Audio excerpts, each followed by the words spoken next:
Ahoj, dneska tady je zase Sparky a dneska je tu představování farmy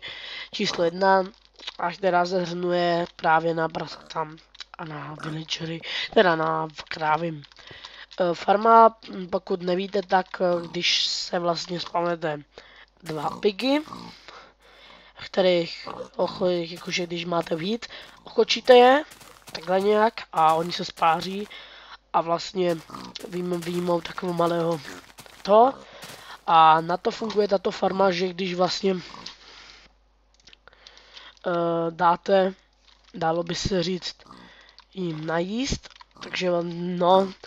takže tak, třeba když si jich tady spáneme hodně, jo, a oni se spáří takhle nějak a prostě budou rádi, tak, už tam vidíte, že už tam někteří jej padli a vy už jenom slezete dolů a páčku tady dole aktivujete, oni spadnou, zabijete a zeberete si stejky. Jak sami víte, tak farma funguje na jedničku